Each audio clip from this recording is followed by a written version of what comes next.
Adakah yang tidak masuk hari ini? Ada. Siapa? Anggun sama JJ. Anggun apa keterangannya? Apa? Kalau JJ?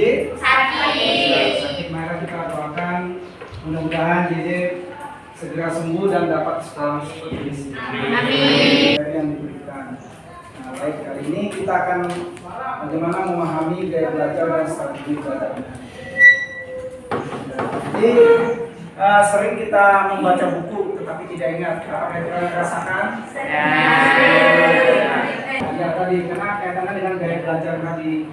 Jadi kadang itu ada yang hanya sekali membaca atau melihat gambar saja sudah bisa. Ada juga yang harus dipraktekkan terlebih dahulu baru dia bisa melaksanakan. Nah, ini jadi memang ini menjadi terasa sulit ketika apa yang dijelaskan guru hanya memahami hanya satu model pembelajaran. Nah, biasa kan hanya guru hanya menjelaskan ya. Nah, apa itu belajar? Nah, jadi belajar itu adalah secara umum adalah sebuah proses kegiatan yang secara optimal, di mana dari yang tidak tahu menjadi tahu. Maka itu adalah proses belajar. Nah, belajar itu juga sepanjang hayat. Jadi tidak bukan hal yang asing lagi buat kelompok besar. Yaitu pertama adalah visual, yang kedua auditorial, yang ketiga itu adalah kinestetik. Ya, kenapa ini diperlukan? Ya, karena untuk individu atau buat kalian itu mengenal cara mengumpulkan informasi, ya, menafsirkannya, mengorganisasikan, bahkan merespon apa yang diberikan. Nah, sehingga biasanya hanya mendengarkan. Ini banyak menggunakan indera pendengar yaitu telinga sebagai alat untuk menyerap informasi. Nah, orang yang auditorial itu lebih senang informasi itu diceritakan. Nah, itu kebalikan dari auditorial tadi, dan visual. Dia lebih suka jadi kalau menjadi pendongeng itu dia senang mendengarkan.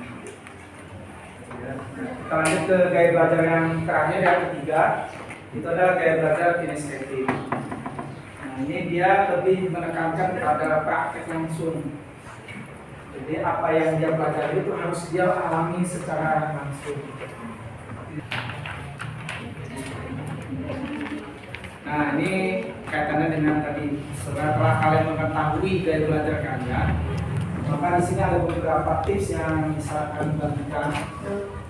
Yang pertama ini gaya belajar visual, yaitu belajar dengan gambar-gambar. Nah, jadi kebetulan kalau di kita itu ada Canva ya, salah satu media yang bisa kalian gunakan. Kinestetik sudah ada video tutorial, tetap harus coba juga nih. Ringkas lagi, jadi kita menyimpulkan kembali apa yang disampaikan oleh Bapak Ibu gurunya. Kita akan lebih cepat menyerapnya. Terus diskusi atau berdebat, wawancara. Jadi sendiri diskusi berdebat ya. Terus mendengar melalui kaset. Jadi bisa atau mengikuti sebuah kegiatan lokal karya atau seminar kan karena untuk melatih tadi. Ini yang kinestetik. Ini latihannya. Sebenarnya banyak ya kalau di negara. Jadi banyak menggunakan gerak kalau di asesmen ya. Nah, silakan di scan, dikerjakan, kami beri waktu.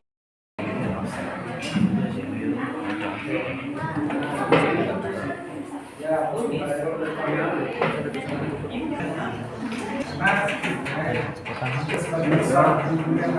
Sudah. Apa sambitan?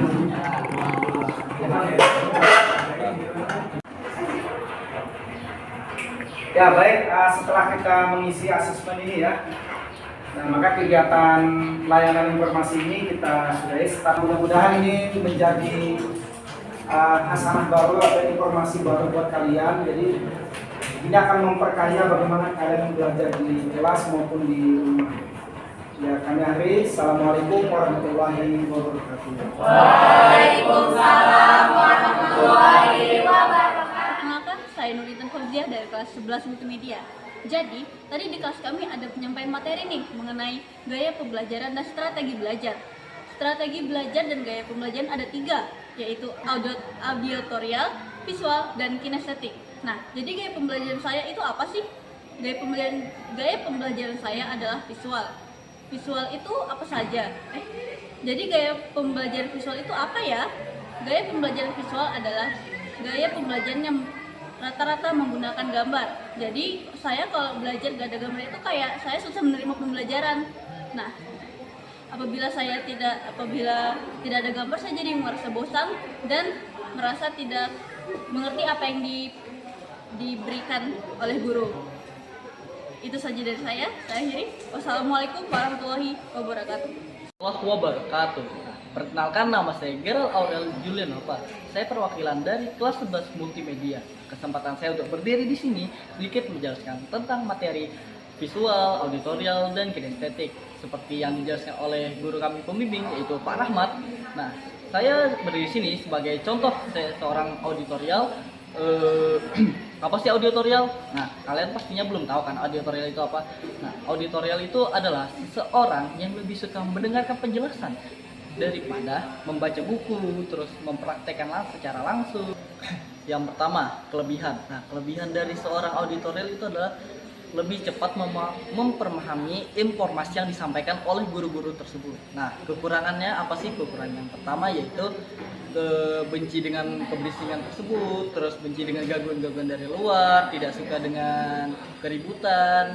Nah, oke, itu saja dari pendapat saya seorang auditorial. Kesimpulan saya setelah mendapatkan materi ini, saya cukup senang dan ilmu ini lumayan bermanfaat bagi saya seorang auditorial. Assalamualaikum warahmatullahi wabarakatuh. Perkenalkan, nama saya Zalfa Zahira, saya dari kelas 11 multimedia. Jadi di kelas tadi ada penyampaian tentang 3 strategi cara belajar. Yang pertama ada auditorial, yang kedua ada visual, dan yang terakhir ada kinestetik, yaitu saya. Kinestetik adalah cara penyampaian dengan praktek langsung tanpa adanya mendengarkan suatu informasi atau berbicara. Jadi dengan cara belajar ini saya jadi tahu strategi apa saja yang saya lakukan untuk kedepannya. Terima kasih.